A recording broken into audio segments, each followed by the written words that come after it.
ശക്തിയുടെ സഹായം ഇല്ലാണ്ട് ഒരു നിലക്കും കയറാൻ കഴിയില്ല. ശരിക്കും ഏറ്റവും വലിയ ശത്രു നമ്മുടെ ദേഹേച്ഛയാണ്, നമ്മുടെ ദുരാഗ്രഹങ്ങളാണ്, പിശാചല്ല.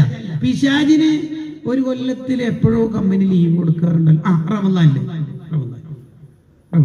പിശാചിനെ കെട്ടിയിടുമെന്ന് കേട്ടിട്ടില്ലേ?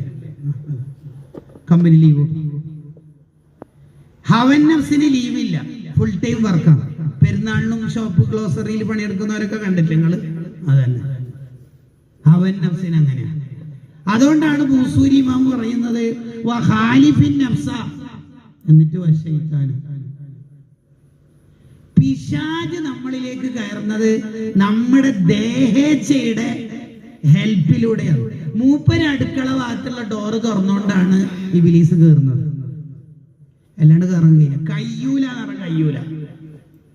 പിശാച് തോറ്റെടുത്ത് പോലും ഹവൻ നഫ്സ് ജയിക്കും. ഉദാഹരണം പറഞ്ഞാല് ഒരാള് ചെയ്യുന്ന തെറ്റ് അയാൾ നിർത്തിന്ന് കരുതിക്കൊള്ളി, എന്നാൽ പിശാച് കുറെ ശ്രമിച്ചാല് നടക്കൂല എന്ന് കണ്ട എന്താ ചെയ്യാന്നൊക്കെ അയാൾ ഇങ്ങനെ ഒരു വിഷമം പറയും.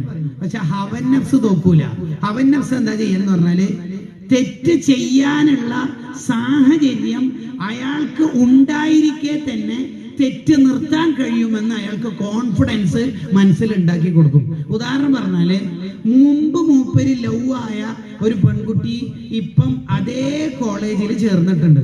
അപ്പൊ എന്റെ മനസ്സിൽ ഇങ്ങനെ തോന്നും, ഞാൻ ആ കോളേജിൽ പഠിച്ചാല് വീണ്ടും പഴയ തെറ്റ് ആവർത്തിക്കാൻ സാധ്യത ഉണ്ടോ? അപ്പൊ ഹവൻ നഫ്സ് മന്ത്രിച്ചു കൊടുക്കും, നീ ഇപ്പുറത്തെ സൈഡിലെ പഠിച്ചു പോകുന്ന ഓളുണ്ട് വെച്ചിട്ട് അത് ഹവൻ നഫ്സിന്റെ ഒരു ചതിയാണ്. ആ ആപ്പ് ക്രോം, യൂട്യൂബ്, ഇൻസ്റ്റ അതുവഴിയാണ് എൻ്റെ സമയം നഷ്ടപ്പെടുന്നത്, എൻ്റെ ജീവിതം പോകുന്നത്, ഹറാമ് ചെയ്യുന്നത് അല്ലെങ്കിൽ ഹറാമായ വീഡിയോ കാണുന്നത് എന്ന് ഒരാൾക്ക് തോന്നിയിട്ട് നിർത്താൻ അൺഇൻസ്റ്റാൾ ആക്കാൻ തീരുമാനിച്ചെന്ന് വിചാരിക്കുക. അപ്പൊ ഹവൻ നഫ്സ് ചോദിക്കും, അല്ല നീ യൂട്യൂബിൽ അൺഇൻസ്റ്റാൾ ചെയ്ത വാളും മധുഗാനെല്ലാം എങ്ങനെ കേൾക്കല്? ശരിയാണല്ലേ? ഇതാണ് ഹവൻ നഫ്സ്. മൂപ്പരുടെ ചതി എന്ന് പറയുന്നത് ഒരു നിലക്കും മനസ്സിലാവില്ല. ശരിക്കും പറഞ്ഞാൽ കം ഹസനത്ത് ലല്ലതൻ ലിൽ മർഇ ഖാതിലതൻ. ഐസ്ക്രീം, ഡാഫോഡിൽസോ സ്ട്രോബെറി, ഒരു വാട്ട് എവർ എന്തെങ്കിലും ഫ്ലേവർ ആവട്ടെ, അതിന്റെ മുന്നിൽ ചെറി ഉണ്ടല്ലോ, ചെറി അങ്ങനെ പറഞ്ഞിട്ട് മനസ്സിലാവും.